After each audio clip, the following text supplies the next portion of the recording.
ద్వితీయోపదేశకాండము 20వ అధ్యాయము. నీవు నీ శత్రువులతో యుద్ధమునకు పోయి గుర్రములను రథములను మీకంటే విస్తారమైన జనమును చూచినప్పుడు వారికి భయపడవద్దు. ఐగుప్తు దేశములో నుండి నిన్ను రప్పించిన నీ దేవుడైన యెహోవా నీకు తోడైయుండును. అంతేకాదు, మీరు యుద్ధమునకు సమీపించినప్పుడు యాజకుడు దగ్గరకు వచ్చి ప్రజలతో ఇలాగు చెప్పవలెను. ఇశ్రాయేలీయులారా వినుడి, నేడు మీరు మీ శత్రువులతో యుద్ధము చేయుటకు సమీపించుచున్నారు.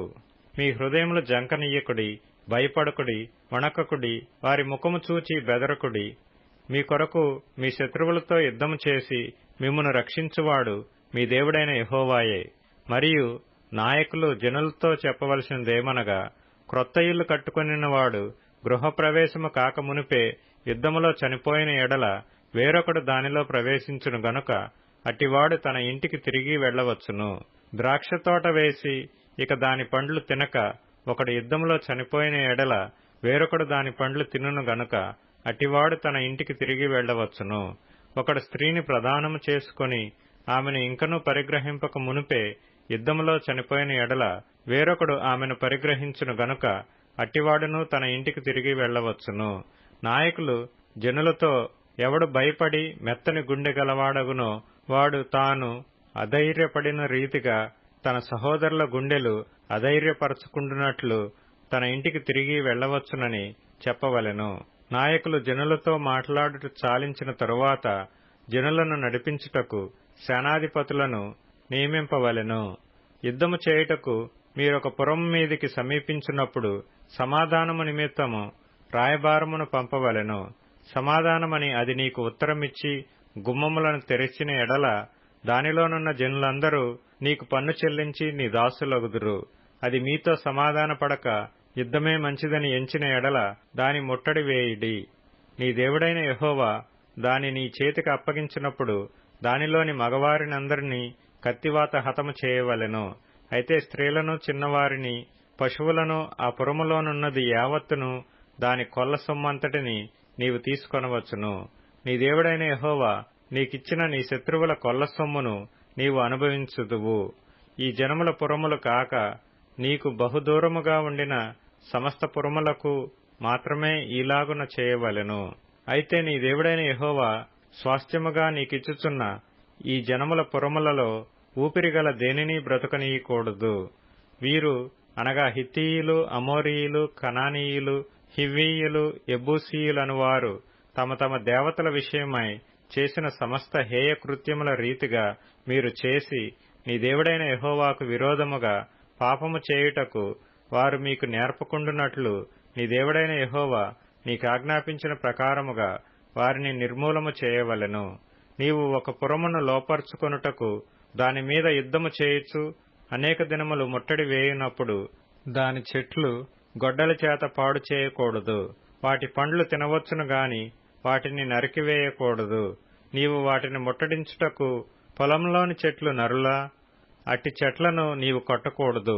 ఏ చెట్లు తినదగిన ఫలములనిచ్చున్నవి కావని నీవెరుగుదువో వాటిని పాడుచేసి నరికి నీతో యుద్ధము చేయు పురము పడు వరకు వాటితో దానికి ఎదురుగా ముట్టడి దెబ్బ కట్టవచ్చును. ద్వితీయోపదేశకాండము 21వ అధ్యాయము. నీ దేవుడైన యెహోవా నీకిచ్చుచున్న దేశములో ఒకడు చంపబడి పొలములో పడియుండుట కనబడునప్పుడు వాని చంపినవాడెవడో అది తెలియక యుండిన ఎడల నీ పెద్దలను నీ న్యాయాధిపతులను వచ్చి చంపబడిన వాని చుట్టూనున్న పురముల దూరము కొలిపింపవలెను. ఏ ఊరు ఆ శవమునకు సమీపముగా ఉండునో ఆ ఊరి పెద్దలు ఏ పనికిని పెట్టబడక కాడి ఏడ్వని పెయ్యను తీసుకొని దున్నబడకయు విత్తబడకయునున్న ఏటి లోయలోనికి ఆ పెయ్యను తోలుకొనిపోయి అక్కడ అనగా ఆ లోయలో ఆ పెయ్య మెడను విరగతీయవలెను. అప్పుడు యాజకులైన లేవీయులు దగ్గరకు రావలెను. యెహోవాను సేవించి యెహోవా నామమున దీవించుటకు ఆయన వారిని ఏర్పరచుకొనెను గనుక వారి నోటి మాట చేత ప్రతి వివాదమును, దెబ్బ విషయమైన ప్రతి వ్యాజ్యమును విమర్శింపబడవలెను. అప్పుడు ఆ శవమునకు సమీపమందున్న ఆ ఊరి పెద్దలందరూ ఆ ఏటి లోయలో మెడ విరగతీయబడిన ఆ పెయ్యపైని తమ చేతులు కడుగుకొని మా చేతులు ఈ రక్తమును చిందింపలేదు, మా కన్నులు ఇది చూడలేదు. యెహోవా, నీవు విమోచించిన నీ జనమైన ఇశ్రాయేలీల నిమిత్తము ప్రాయశ్చిత్తము కలుగనిమ్ము. నీ జనమైన ఇశ్రాయేలీల మీద నిర్దోషి యొక్క ప్రాణము తీసిన దోషమును మోపవద్దని చెప్పవలెను. అప్పుడు ప్రాణము తీసిన దోషమునకు వారి నిమిత్తము ప్రాయశ్చిత్తము కలుగును. అట్లు నీవు యెహోవా దృష్టికి యథార్థమైనది చేయునప్పుడు నీ మధ్య నుండి నిర్దోషి యొక్క ప్రాణము విషయమైన దోషమును పరిహరించెదవు. నీవు నీ శత్రువులతో యుద్ధము చేయబోవునప్పుడు నీ దేవుడైన యెహోవా నీ చేతికి వారిని అప్పగించిన తరువాత వారిని చెరపట్టి ఆ చెరపట్టబడిన వారిలో రూపవతి అయిన దానిని చూచి ఆమెను మోహించి ఆమెను పెండ్లి చేసుకొన మనస్సయి నీ ఇంట ఆమెను చేర్చుకొనిన తరువాత ఆమె తల క్షౌరము చేయించుకొని గోళ్లను తీయించుకొని తన చెరబట్టలు తీసివేసి నీ ఇంట నివసించి 1 నెల దినములు తన తండ్రులను గూర్చి ప్రలాపన చేయుటకు నీవు ఆమెకు సెలవియ్యవలెను. తరువాత నీవు ఆమె యొద్దకు పోయి ఆమెను పెండ్లి చేసుకొనవచ్చును. ఆమె నీకు భార్య యగును. నీవు ఆమె వలన సంతుష్టి నొందని ఎడల ఆమె మనస్సు వచ్చిన చోటికి ఆమెను సాగనంపవలనే గాని ఆమెను ఎంతమాత్రమును వెండికి అమ్మకూడదు. నీవు ఆమెను అవమానపరిచితివి గనుక ఆమెను దాసివలే చూడకూడదు. ప్రేమింపబడినదొకతియు ద్వేషించబడినదొకతియు 2 భార్యలు ఒక పురుషునికి కలిగియుండి ప్రేమింపబడినదియు ద్వేషింపబడినదియు వాని వలన బిడ్డలు కని జ్యేష్ఠ కుమారుడు ద్వేషింపబడిన దాని కొడుకైన ఎడల తండ్రి తనకు కలిగిన దానిని తన కుమారులకు స్వాస్థ్యముగా ఇచ్చున్నాడు. ద్వేషింపబడిన దాని కుమారుడైన జ్యేష్ఠునికి మారుగా ప్రేమింపబడిన దాని కుమారుని జ్యేష్ఠునిగా చేయకూడదు. ద్వేషింపబడిన దాని కుమారునికి తండ్రి తన ఆస్తి అంతటిలో రెట్టింపు భాగమిచ్చి వానినే జ్యేష్ఠునిగా ఎంచవలెను. వీడు వాని బల ప్రారంభము గనుక జ్యేష్ఠత్వాధికారము వీనిదే. ఒకని కుమారుడు మొండివాడై తిరగబడి తండ్రి మాటగాని తల్లి మాటగాని వినకయుండి వారు అతన్ని శిక్షించిన తరువాతేను అతడు వారికి విధేయుడు కాకపోయిన ఎడల అతని తల్లిదండ్రులు అతని పట్టుకొని ఊరి గవిని యొద్ద కూర్చుండు పెద్దల యొద్దకు అతని తీసుకుని వచ్చి, మా కుమారుడైన వీడు మొండివాడై తిరగబడి ఉన్నాడు, మా మాట వినక తిండిబోతును త్రాగుబోతును ఆయనని ఊరి పెద్దలతో చెప్పవలెను. అప్పుడు ఊరి ప్రజలందరూ రాళ్లతో అతని చావగొట్టవలెను. అట్లు ఆ చెడుతనమును నీ మధ్య నుండి పరిహరించుదువు. అప్పుడు ఇశ్రాయేలీలందరూ విని భయపడుదురు. మరణశిక్షకు తగిన పాపము ఒకడు చేయగా అతన్ని చంపి మ్రాను మీద వ్రేలాడతీసిన ఎడల అతని శవము రాత్రివేళ ఆ మ్రాను మీద నిలువకూడదు. వ్రేలాడదీయబడినవాడు దేవునికి శాపగ్రస్తుడు గనుక నీ దేవుడైన యెహోవా స్వాస్థ్యముగా నీకిచ్చుచున్న దేశమును నీవు అపవిత్రపరచుకుండునట్లు అగత్యముగా ఆ దినమున వానిని పాతిపెట్టవలెను. ద్వితీయోపదేశకాండము 22వ అధ్యాయము. నీ సహోదరుని ఎద్దుగాని గొర్రెగాని త్రోవ తప్పిపోవుట చూచిన ఎడల నీవు వాటిని చూడనట్లు కన్నులు మూసికొనక అగత్యముగా వాటిని నీ సహోదరుని యొద్దకు మళ్లింపవలెను. నీ సహోదరుడు నీ దగ్గర లేకపోయిన ఎడలను నీవు అతని నెరుగకపోయిన ఎడలను దానిని నీ ఇంటికి తోలుకొని పోవలెను. నీ సహోదరుడు దాని వెదకుచూ వచ్చు వరకు అది నీ యొద్ద నుండవలెను. అప్పుడు అతనికి దాని మరలా అప్పగింపవలెను. అతని గాడిదను గూర్చియు వస్త్రమును గూర్చియు నీవు అలాగునే చేయవలెను.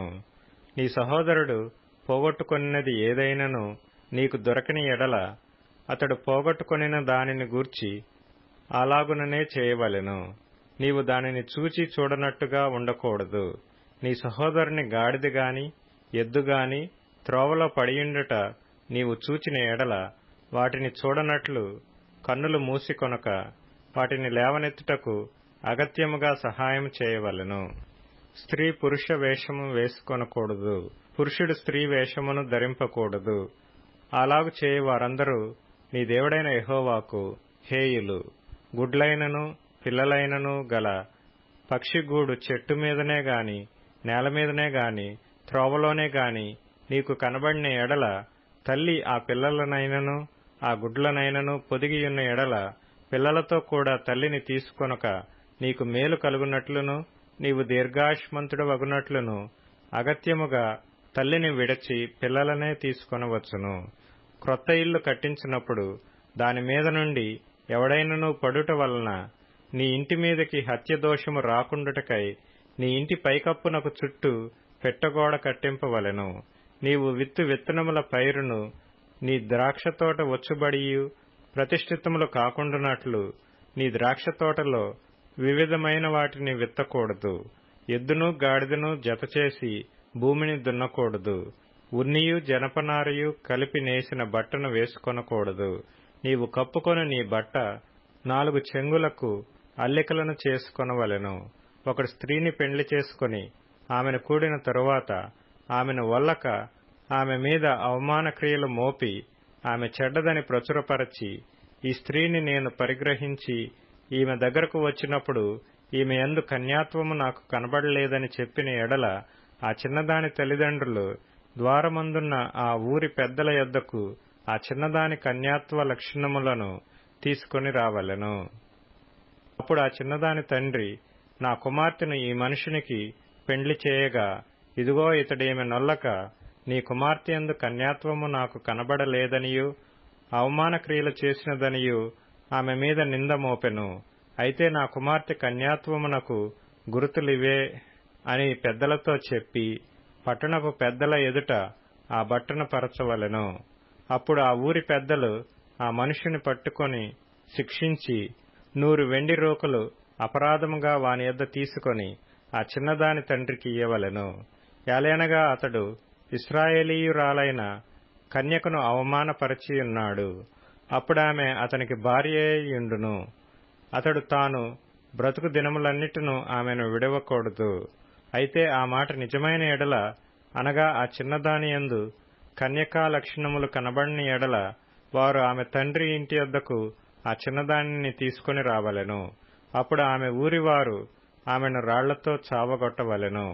ఏలయనగా ఆమె తన తండ్రి ఇంట వ్యభిచరించి ఇశ్రాయేలీలలో దుష్కార్యము చేసెను. అట్లు ఆ చెడుతనము మీ మధ్య నుండి మీరు పరిహరించుదురు. ఒకడు మగనాలితో శయనించుచుండగా కనబడిన ఎడల వారిద్దరూ, అనగా ఆ స్త్రీతో శయనించిన పురుషుడును ఆ స్త్రీయును చంపబడవలెను. అట్లు ఆ చెడుతనమును ఇశ్రాయేలులో నుండి పరిహరించుదురు. కన్యకయైన చిన్నది ప్రదానము చేయబడిన తరువాత ఒకడు ఊరిలో ఆమెను కలుసుకొని ఆమెతో శయనించిన ఎడల ఆ ఊరి గవిని యొద్దకు వారిద్దరినీ తీసుకొని వచ్చి ఆ చిన్నది ఊరిలో కేకలు వేయకయున్నందున ఆమెను తన పొరుగువాని భార్యను అవమానపరిచినందున ఆ మనుష్యుని రాళ్లతో చావగొట్టవలెను. అట్లు ఆ చెడుతనమును మీలో నుండి పరిహరించుదురు. ఒకడు ప్రదానము చేయబడిన చిన్నదానిని పొలములో కలుసుకొనినప్పుడు ఆ మనుష్యుడు ఆమెను బలిమిని పట్టి ఆమెతో శయనించిన ఎడల ఆమెతో శయనించిన మనుష్యుడు మాత్రమే చావవలెను. ఆ చిన్నదానినేమియూ చేయకూడదు. ఆ చిన్నదాని యందు మరణపాత్రమైన పాపము లేదు. ఒకడు తన పొరుగువాని మీదికి లేచి ప్రాణహాని చేసినట్టే ఇది జరిగినది. అతడు ఆమెను పొలములో కలిసికొనగా ప్రదానము చేయబడిన ఆ చిన్నది కేకలు వేసినను ఆమెకు రక్షకుడు లేకపోయెను. ఒకడు ప్రదానము చేయబడని కన్యకయైన చిన్నదానిని కలుసుకొని ఆమెను పట్టుకొని ఆమెతో శయనింపగా వారు కనబడిన ఎడల ఆమెతో శయనించినవాడు ఆ చిన్నదాని తండ్రికి 50 వెండి రోకలిచ్చి ఆమెను పెండ్లి చేసుకొనవలెను. అతడు ఆమెను అవమానపరిచిన గనుక అతడు తాను బ్రతుకు దినములన్నిటినూ ఆమెను విడిచిపెట్టకూడదు. ఎవడనూ తన తండ్రి భార్యను పరిగ్రహింపకూడదు. తన తండ్రి విప్పతగిన కోకను విప్పకూడదు. ద్వితీయోపదేశకాండము 23వ అధ్యాయము. గాయము నొందిన వృషణములు గలవాడే గాని మర్మాంగము కోయబడినవాడే గాని యెహోవా సమాజములో చేరకూడదు. కుండుడు యెహోవా సమాజంలో చేరకూడదు. వానికి 10వ తరము వాడైనను యెహోవా సమాజంలో చేరకూడదు. అమ్మోనీయుడే గాని మోయాబీయుడే గాని యెహోవా సమాజంలో చేరకూడదు. వారిలో 10వ తరము వారైనను ఎన్నడనూ యెహోవా సమాజంలో చేరకూడదు. ఏలయనగా మీరు ఐగుప్తులో నుండి వచ్చుచుండగా వారు అన్నపానములు తీసుకొని మిమ్మును ఎదుర్కొన రాక నిన్ను శపించుటకు బహుమానమునిచ్చి నదుల ఎరాములోని పెతోరులో నుండి నీకు విరోధముగా బెయేరు కుమారుడైన బిలామును పిలిపించిరి. అయితే నీ దేవుడైన యెహోవా బిలాము మాట వినకుండెను. నీ దేవుడైన యెహోవా నిన్ను ప్రేమించెను గనుక నీ దేవుడైన యెహోవా నీ నిమిత్తము ఆ శాపమును ఆశీర్వాదముగా చేసెను. నీ దినములన్నిట ఎన్నడూను వారి క్షేమమునైనను మేలునైనను విచారింపకూడదు. ఎదోమీయులు నీ సహోదరులు గనుక వారిని ద్వేషింపకూడదు. ఐగుప్తు దేశంలో నీవు పరదేశివై ఇంటివి గనుక ఐగుప్తీయులను ద్వేషింపకూడదు. వారికి పుట్టిన పిల్లలలో 3వ తరము వారు యెహోవా సమాజంలో చేరవచ్చును.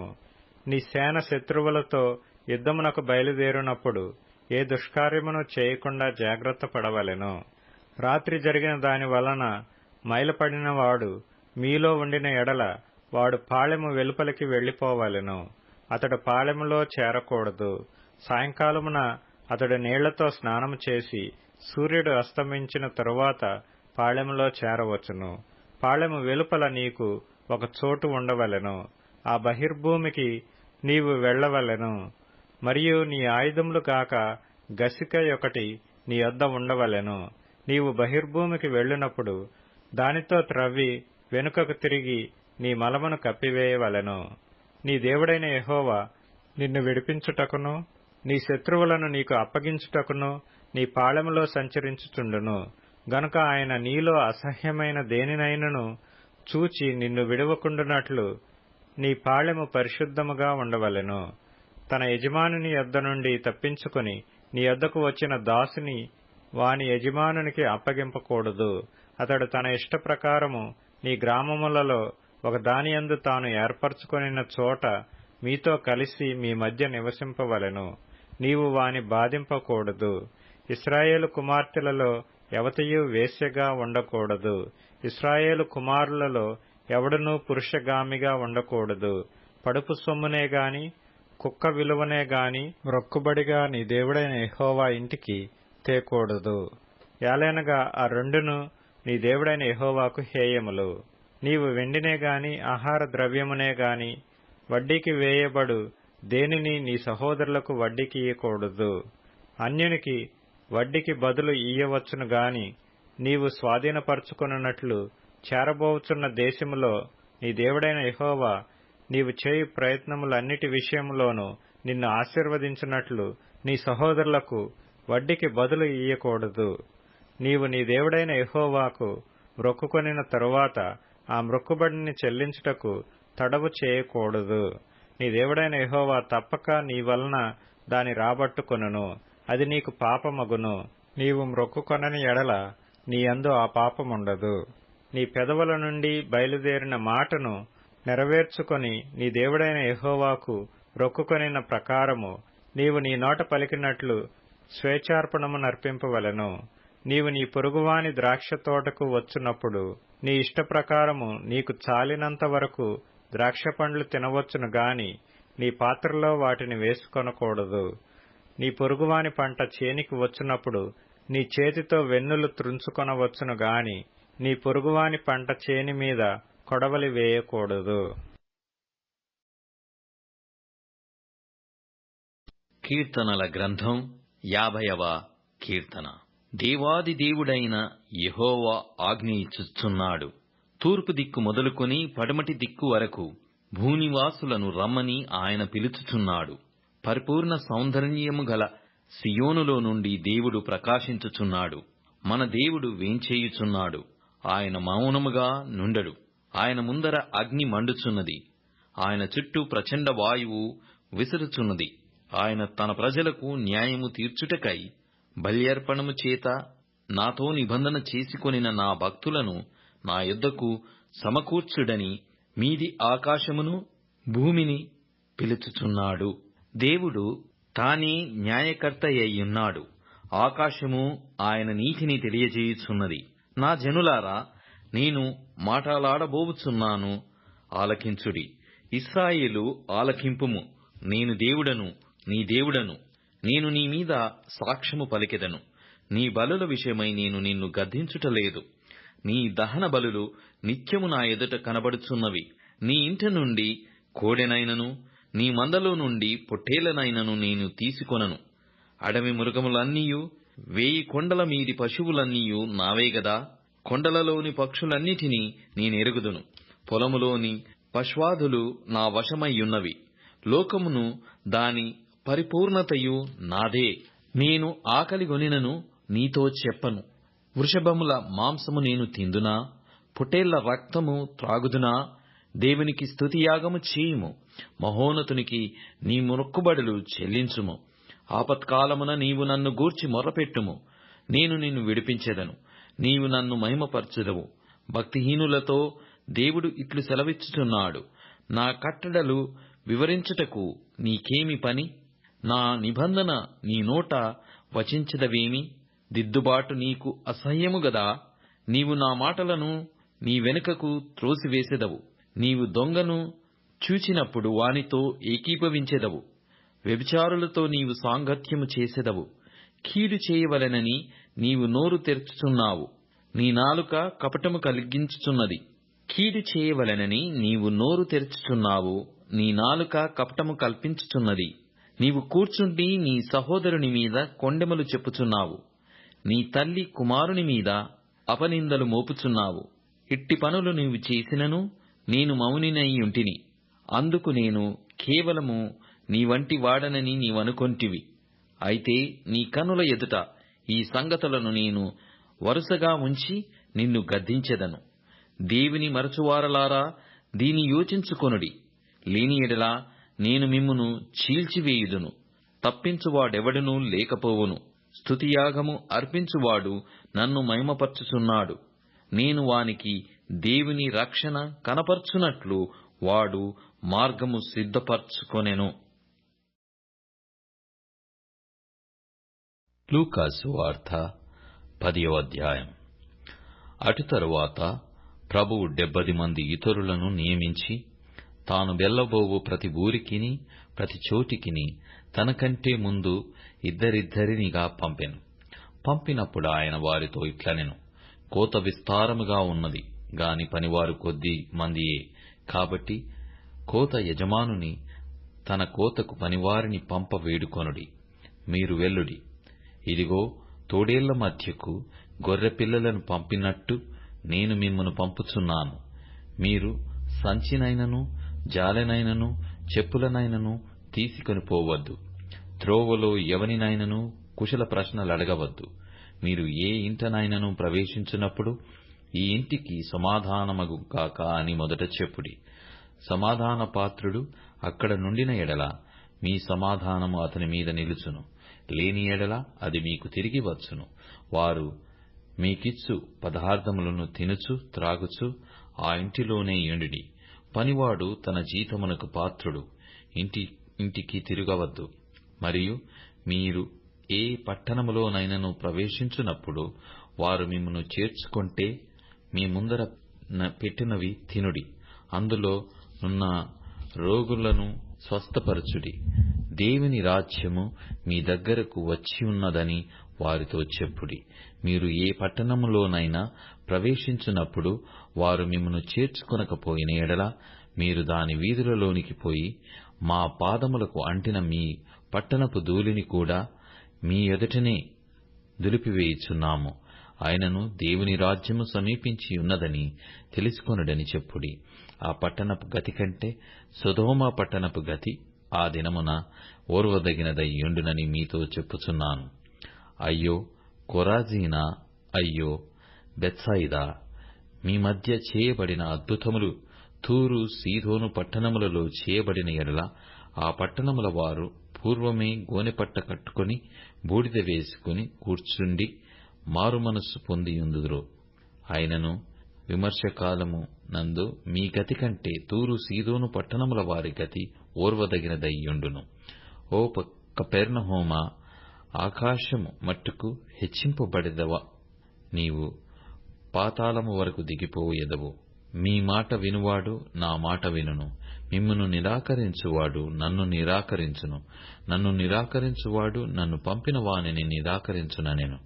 ఆ 70 మంది శిష్యులు సంతోషముతో తిరిగి వచ్చి, ప్రభువా, దయ్యములు కూడా నీ నామం వలన మాకు లోబడుచున్నవని చెప్పగా, ఆయన, సాతాను మెరుపువలె ఆకాశము నుండి పడుట చూచితిని.